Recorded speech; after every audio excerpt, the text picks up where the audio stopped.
हम सभी को पता है कि गांधारी के श्राप के चलते जैसे ही द्वारका नगरी डूबी, श्री कृष्ण ने भी अपना देह त्याग दिया।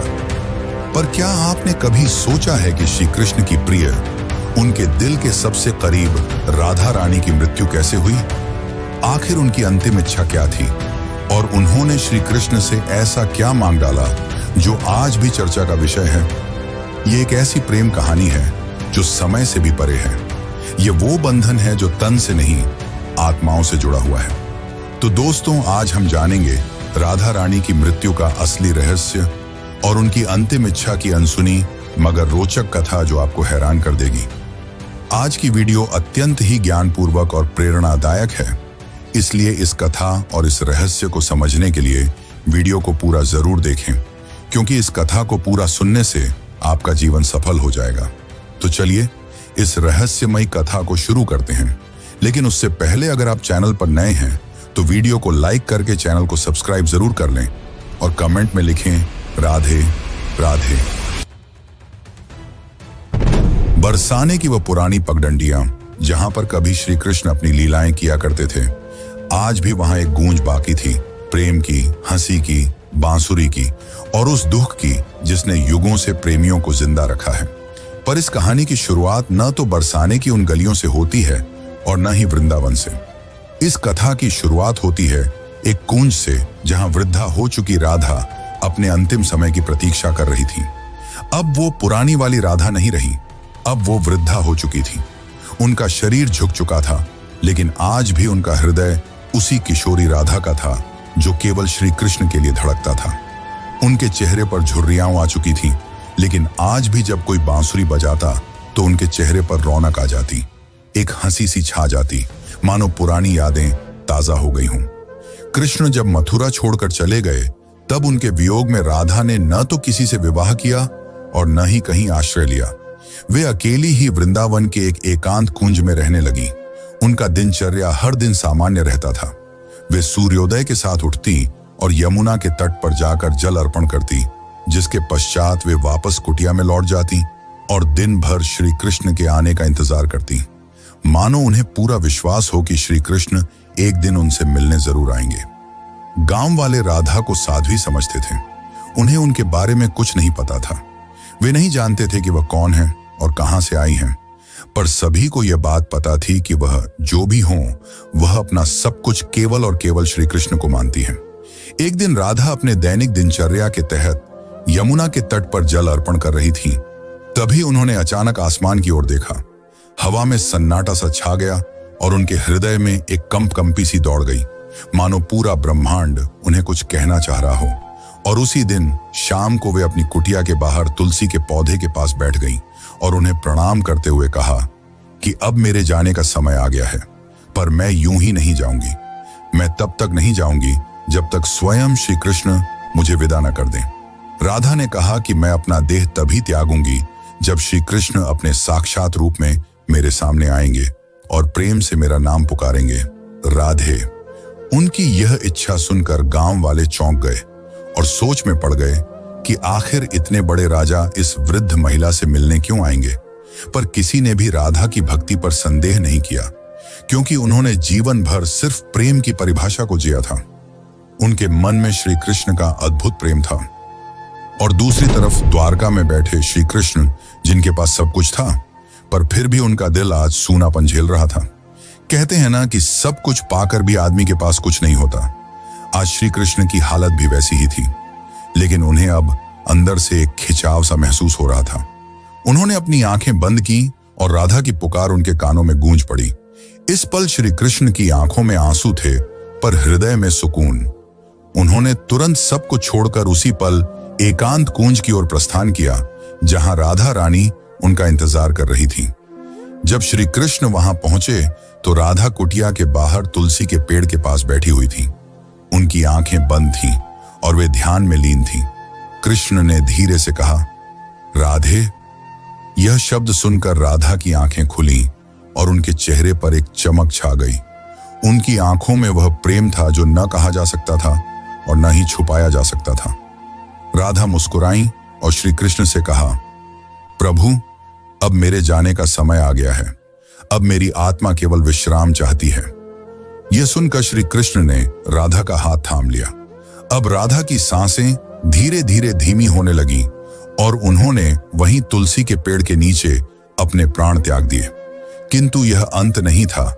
इसी पल वह रहस्य ने जन्म लिया जिसे सुनकर आप चौंक जाएंगे। राधा की आत्मा को तो मोक्ष मिल गया, पर उनके आखिरी शब्द अब भी श्री कृष्ण के कानों में गूंज रहे थे। राधा ने अपने अंतिम पलों में कहा था, प्रभु, जब इस धरती से प्रेम का अर्थ मिटने लगेगा तब मैं फिर लौटूंगी। मुझे फिर जन्म लेना होगा, क्योंकि प्रेम जीवन का प्रमुख हिस्सा है और उसे मिटने नहीं दिया जा सकता। जहां राधा ने अपनी देह त्यागी थी, वहां एक नया पौधा उगाया जो तुलसी से भी अधिक उज्जवल था, मानो कोई स्वर्गीय पौधा हो। गांव के लोग उसे राधा वृक्ष के नाम से पुकारने लगे और वहां पूजा पाठ करने लगे। पर किसी को नहीं पता था कि उस पौधे के नीचे एक रहस्य पल रहा था। वह रहस्य था राधा के पुनर्जन्म का, जो आपको चकित कर देगा। कई युग बीतने के बाद जब प्रेम का मूल्य घटने लगा और लोग सिर्फ वासना में डूबने लगे, तब बरसाने से कुछ दूर एक साधारण किसान के घर में एक कन्या का जन्म हुआ। उसका नाम ललिता रखा गया। पर यह कोई साधारण कन्या नहीं थी। वह बिना किसी के सिखाए ही बांसुरी की मधुर धुन बजा लेती थी। उसकी बांसुरी की आवाज सुनते ही पेड़ों के पत्ते हिलने लगते और पक्षी झूम उठते। गांव के लोग कहने लगे कि यह कोई साधारण लड़की नहीं, बल्कि किसी देवी का अवतार है। वे कहते कि इसे देखकर राधा की याद आ जाती है। ललिता जब 7 साल की हुई तो एक दिन वह यमुना के किनारे बैठी थी। उसी वक्त एक संत वहां से गुजरे। उन्होंने ललिता को देखा और जब उसकी आंखों में झांका तो वे मंत्रमुग्ध हो गए। उन्होंने कहा, वही आंखें, वही चंचल मुस्कान, राधा तुम लौट आई। ललिता को अक्सर सपने में एक सुंदर श्याम वर्ण पुरुष दिखाई देता, जो कोई और नहीं बल्कि श्री कृष्ण ही थे। वे कुछ नहीं बोलते, बस बांसुरी बजाते रहते। उस बांसुरी की धुन ललिता के दिल को छू जाती। एक दिन ललिता ने अपनी मां से पूछा, मां, ये प्रेम क्या होता है? मां ने जवाब दिया, तू अभी बच्ची है, तुझे प्रेम का क्या पता। ललिता चुप हो गई, लेकिन उसकी आंखों में एक पुराना दर्द था, मानो उसने यह सवाल पहले भी किसी और जन्म में पूछा हो। जब ललिता 13 साल की हो गई तो एक दिन वह यमुना तट के पास बैठकर बांसुरी बजा रही थी कि तभी अचानक उसकी बांसुरी से अलग धुन निकलने लगी। वही धुन जो श्री कृष्ण उनके सपनों में आकर बजाया करते थे। अचानक वहां की जमीन थोड़ी सी फटी और एक मूर्ति सी दिखाई दी। ललिता ने उस मूर्ति को निकाला। वह मूर्ति एक स्त्री की थी जिसने बांसुरी पकड़ी हुई थी। जैसे ही ललिता ने उस मूर्ति को अपने हाथ में उठाया, उस मूर्ति से एक दिव्य आवाज निकली जिसने कहा, तुम लौट आई राधे। ललिता चौंक गई। आखिर यह कौन थी और क्यों उसका नाम राधे पुकारा जा रहा था? तो चलिए जानते अब आगे की कथा, जो और भी रोमांचक और रहस्यमयी है। लेकिन उससे पहले अगर वीडियो अच्छी लग रही हो तो इसे लाइक करके कमेंट में राधे कृष्ण जरूर लिखें। उस दिन के बाद ललिता का व्यवहार बदलता जा रहा था। अब वह गहराइयों में सोचने लगी थी। वो जानना चाहती थी कि वह कौन है और उसका जन्म क्यों हुआ है। आखिर क्यों उसे प्रेम और कृष्ण जैसे शब्द इतना आकर्षित करते हैं। उसी दौरान एक संत हिमालय से कई वर्षों की तपस्या कर बरसाने लौट रहे थे। जब उन्होंने ललिता को देखा तो वे स्तंभ रह गए। वह बोले, युगों पहले मैंने यही आंखें राधा की देखी थी। कन्या, तुम इस युग की नहीं हो। तुम्हारा जन्म किसी उद्देश्य से हुआ है। ललिता ने पूछा, कौन सा उद्देश्य? तब उस तपस्वी संत ने अपनी आंखें बंद कर जवाब दिया, अभी के युग में प्रेम केवल एक शब्द बनकर रह गया है। तुम्हें उसे फिर से जीवन बनाना है। अब बरसाने की गलियों में एक नई कथा जन्म लेने वाली थी। दरअसल यह कथा नई नहीं बल्कि पुरानी थी, राधा के पुनर्जन्म की कथा। अब ललिता किशोर अवस्था में पहुंच चुकी थी। अब उनके मन में विचित्र सी बेचैनी थी, मानो कोई उन्हें पुकार रहा हो। रातों में ललिता यमुना के तट पर अकेले बैठती और उस अज्ञात पुरुष की कल्पना करती जो उन्हें सपनों में दिखाई दिया करते थे। एक दिन ललिता ने अपनी मां से पूछा, मां, क्या प्रेम बिना कहे भी हो सकता है? तब उनकी मां ने जवाब दिया, बेटी, सच्चा प्रेम तो वही होता है जो कुछ कहे बिना ही हो जाए। पर ललिता तो कुछ और ही सोच रही थी। उसका हृदय उस व्यक्ति के लिए धड़क रहा था जिससे वो कभी मिली भी नहीं थी। एक दिन उस स्वामी ने ललिता को अपने आश्रम में बुलाया और कहा, राधे, अब समय आ गया है। कृष्ण इस युग में जन्म ले चुके हैं, पर इस युग में उन्होंने एक ब्राह्मण के रूप में जन्म लिया है और तुम्हें उन्हें ढूंढना पड़ेगा। यह सुनकर ललिता खुशी के मारे झूमने लगी, क्योंकि जिस पल का उसे इंतजार था वो आने वाला था। पर एक समस्या थी, ललिता श्री कृष्ण को पहचानेंगी कैसे? तब उस संत ने कहा, जब वे तुम्हारे सामने आएंगे तो तुम खुद ही उसे पहचान लोगी। पर ध्यान रखना, इस बार परीक्षा और भी ज्यादा कठिन होगी, क्योंकि अब युग बदल चुका है। अब तुम्हारा प्रेम व्यक्तिगत नहीं रहा, बल्कि अब तुम्हें लोगों और समाज का सामना करते हुए पूरे संसार को प्रेम का अर्थ समझाना होगा। अब श्री कृष्ण पुनर्जन्म ले चुके थे और एक नव युवक साधु के रूप में थे, जिनका नाम अनंतानंद था, जो लोगों को उपदेश दिया करते थे। पर कोई नहीं जानता था कि असल में अनंतानंद हैं कौन। वे जब प्रवचन देते तो प्रेम की ऐसी वाणी बोलते कि लोग रो पड़ते थे। वे कहते थे, प्रेम केवल शरीर का नहीं बल्कि आत्मा का संबंध है। प्रेम का अर्थ ही है त्याग और समर्पण। पर अंदर से वे भी अधूरा सा महसूस करते थे। वे भी हर रात यमुना के तट पर जाकर बैठ जाते और उस अज्ञात स्त्री के स्वप्न में खो जाते। अब एक दिन संत के आदेशानुसार ललिता अपने माता पिता को प्रणाम कर अकेले ही अपने उस अज्ञात प्रेम की तलाश में निकल पड़ी। उनके हाथ में केवल एक छोटी सी बांसुरी थी और मन में दृढ़ निश्चय। वे गांव-गांव घूमती, कभी कथा सुनती तो कभी कई साधुओं से मिलती, इस उम्मीद में कि उसे उसका प्रेम मिल जाए। पर किसी साधु में वह तेज नहीं था जिसकी तलाश ललिता को थी। एक दिन उसे एक वृद्ध महिला मिली, जिसने उससे पूछा, बेटी, तुम इधर उधर क्यों भटक रही हो? तब ललिता ने कहा, मुझे किसी की तलाश है। उस वृद्ध महिला ने ललिता में राधा सा तेज देखा और उसे सुझाव दिया, बेटी, तुम अपनी यह बांसुरी बजाओ। जो तुम्हारे लिए बना होगा वह स्वयं ही धुन सुनकर तुम्हारे पास खींचा चला आएगा। जिसके पश्चात ललिता ने ऊंची पहाड़ी पर चढ़कर अपनी बांसुरी बजाई और ठीक उसी पल उसे कई मील दूर अनंतानंद की आंखें भर आईं। ललिता अब तक 8 गांव पार कर चुकी थी। हर गांव में वह अपनी बांसुरी बजाती, मगर अब तक उसे वह नहीं मिल पाया था जिसकी उसे तलाश थी। ललिता को अनंतानंद के आसपास होने का एहसास होता, मगर वह उसे ढूंढ नहीं पा रही थी। अब वह थक चुकी थी, जिसके बाद उसने प्रण लिया कि यदि अगली पूर्णिमा की रात तक उसे वह नहीं मिला तो वह यमुना में कूदकर अपनी जान दे देगी। उस दिन आखिरी बार ललिता ने बांसुरी बजाई। उसकी धुन वैसी ही थी जो किसी को अंदर तक भिगो दे। उसी पल हिमालय में बैठे अनंतानंद को वह ध्वनि सुनाई दी। उसे वह ध्वनि काफी प्रभावी लगी, मानो उसने कई वर्षों बाद वही ध्वनि सुनी हो जो उसे पुकार रही हो। अनंतानंद ने तुरंत ही हिमालय छोड़ दिया। ठीक उसी रात ललिता को फिर से स्वप्न आया, पर इस बार स्वप्न काफी अलग था। इस बार श्री कृष्ण और राधा यमुना के तट पर बैठे थे और राधा श्री कृष्ण से पूछ रही थी, प्रभु, क्या इस बार भी मेरी प्रेम कहानी अधूरी रह जाएगी? कृष्ण ने कहा, नहीं राधे, इस बार संसार को तुम्हारे प्रेम की पूर्णता दिखाई देगी। इतना कहते ही ललिता का स्वप्न टूट गया। ललिता के मन में एक नई उम्मीद जाग उठी थी। अब वह उस जगह पहुंची जहां अनंतानंद पहुंचने वाले थे, वृंदाधाम। यह कोई आम स्थान नहीं थी।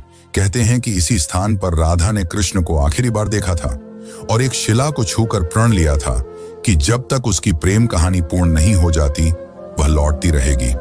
उस समय वृंदाधाम में एक कथा हो रही थी और उस कथा के वाचक कोई और नहीं बल्कि स्वयं अनंतानंद थे।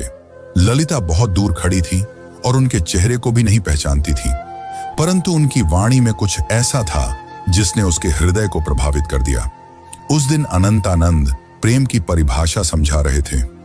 प्रेम वह नहीं जो आपके पास होता है और आपके साथ जीता है।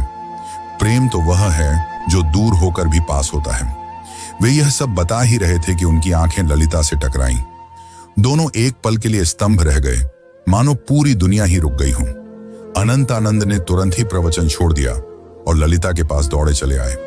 तब ललिता ने अनंतानंद से धीरे से पूछा, क्या आज भी आपको मेरी आवाज सुनाई देती है? अनंतानंद ने उसकी आंखों में देखा और प्रेम से कहा, राधे, तुम आ गई। पल काफी मनमोहक था। पूरा संसार थमा हुआ था, लेकिन यह अंत नहीं था। असली कहानी तो अब शुरू होने वाली थी।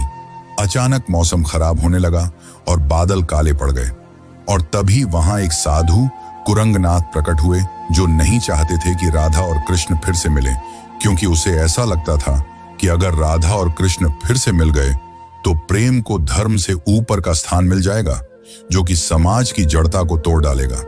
कुरंगनाथ ने कहा, तुम्हारा प्रेम आज के युग के नियमों के विरुद्ध है। आज का समाज न तो इस प्रेम को समझेगा और न ही सहन कर पाएगा। तब अनंतानंद ने कहा, प्रेम समाज का मिलन नहीं बल्कि दो आत्माओं का मिलन है। तब कुरंगनाथ ने कहा, तो फिर अब तैयार हो जाओ अंतिम परीक्षा के लिए। कुरंगनाथ ने कहा कि यदि तुम्हारा प्रेम सच्चा है तो अगली पूर्णिमा की रात तक ललिता अपनी आंखों पर पट्टी बांध लेगी और वह बिना देखे और बिना सुने तुम्हें ढूंढ निकालेगी। यदि वह इसमें असफल हो जाती है तो दोनों को फिर से युगों युगों के लिए बिछड़ना होगा। अनंतानंद यह सुनकर मौन रह गए, पर ललिता ने बड़े ही प्रेम पूर्वक और शक्ति से कहा, मुझे आपकी यह शर्त मंजूर है। पूर्णिमा की रात पास आ रही थी। यह परीक्षा ललिता के लिए केवल एक शर्त नहीं थी, बल्कि उसके प्रेम और संयम की लड़ाई थी। वह खुद भी यह जानना चाहती थी कि क्या बिना देखे सिर्फ मन और आत्मा से प्रेम किया जा सकता है या नहीं।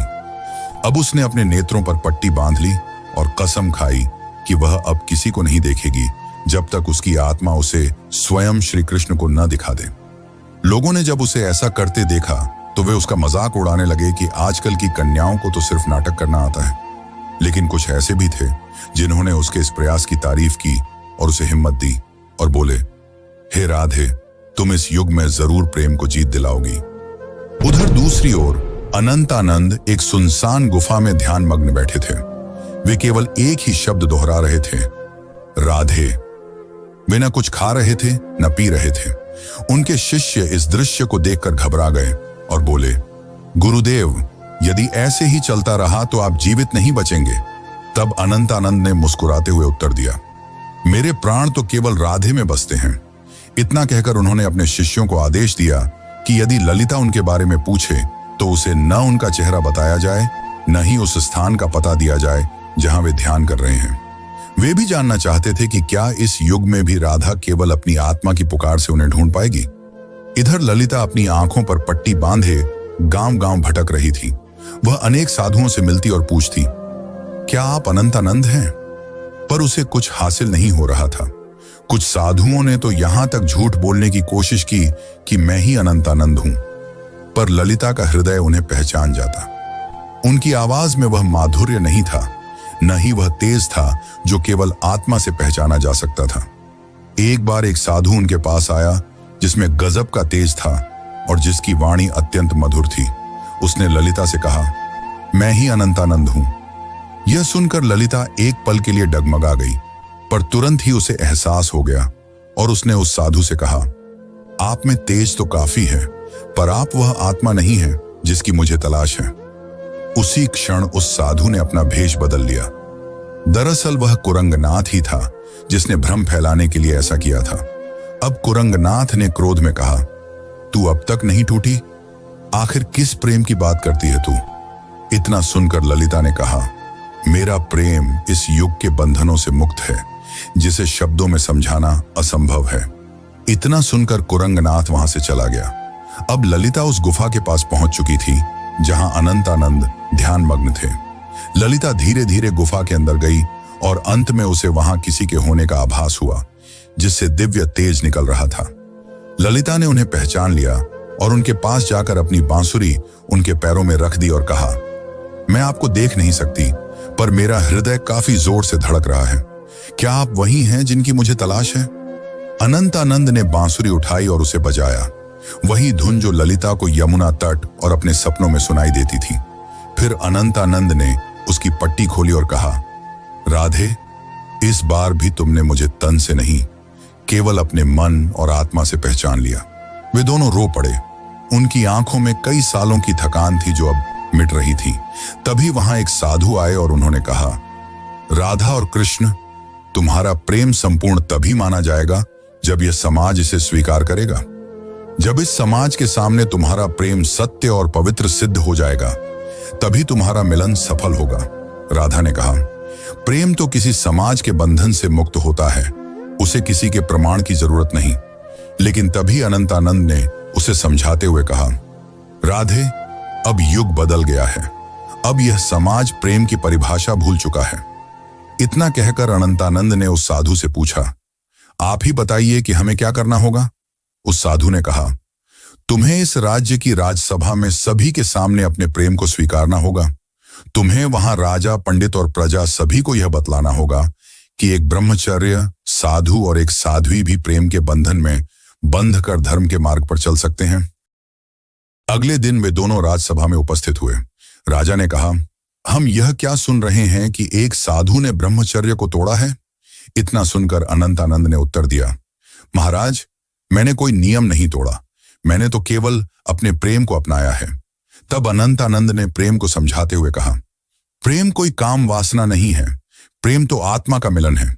जब आज से कई युग पहले राधा और कृष्ण ने प्रेम किया था, तब भी समाज ने यही कहा था, और जब वे जीवन भर समाज के कारण एक दूसरे से अलग रहे, फिर भी समाज चुप रहा। इतना कहते ही ललिता भी आगे बढ़कर बोली, मैंने केवल इन्हें तन से नहीं चाहा, बल्कि मन से भी चाहा है, और अपने प्रेम को साबित करने के लिए मैंने कड़ी परीक्षा भी दी है। और इसी दौरान ललिता ने कुरंगनाथ की वह कठिन परीक्षा के बारे में सबको बताया।